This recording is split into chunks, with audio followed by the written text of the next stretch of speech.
mercy. They are prey.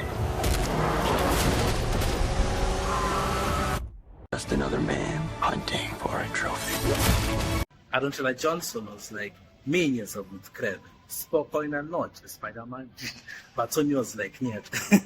Hey guys, so here are my first thoughts and impressions on another entry into the Sony Spider-Man universe, but I would like to call it the Angela Johnson based on thick European accent in the Marvel Cinematic Universe. This is not so bad. Guys, bro. So when it comes to the structure of the SSU, these entries that don't feature Spider-Man, I've always been a bit more open-minded to them, despite the pedigree of the quality of the SSU, and even when Sony handles it, as the French would say, la face qui va la se fait affair. But Kraven is one of the stronger entries, and it could have been worse.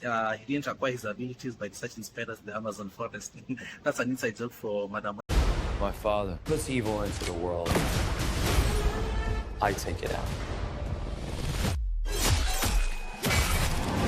So the setup for Kraven the Hunter essentially chronicles the origin story of Kraven, played by Angela Johnson, who's quite good in the role, and he does a decent enough job to make the movie enjoyable, and it has some fun elements to it, even though the movie tends to be ridiculous at times. The kills, actually, when he takes out his enemies, best part, quite some imaginative kills there. Ariana DeBose in the movie, and she looks fantastic. That's all I'll say about it.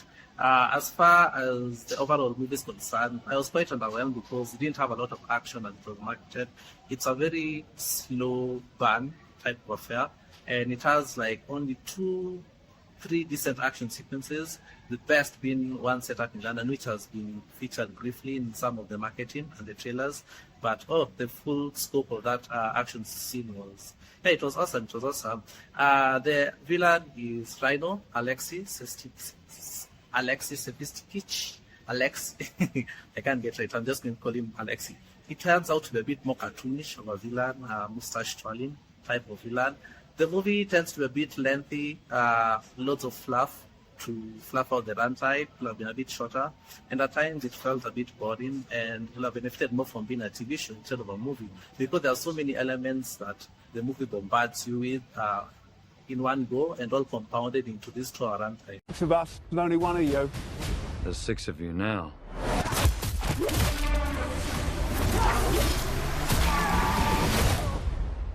Another aspect that the movie didn't do a good job of was establishing and quantifying Kraven's abilities, because other times it was like Superman standing any amount of damage, and then other times it get us crushed from the simplest attacks, and therefore the movie fails at really establishing his abilities. Yeah. Overall, I'd give this movie a 4 out of 4-5. I'm leaning between 4-5. And let me go with 5 because I enjoyed some of the elements the movie established. I enjoyed Angela Johnson's performance as Kraven. I enjoyed some of the things the movie set up. However, it still ended up in a bit underwhelming. And worst offense was this was in IMAX presentation. It didn't take any advantage of the IMAX screen in terms of scale. It just looked so cheap. Yeah. So I'll give this movie a 5 out of 10. Thanks for joining me for another review. Do subscribe, like, and share for more reviews.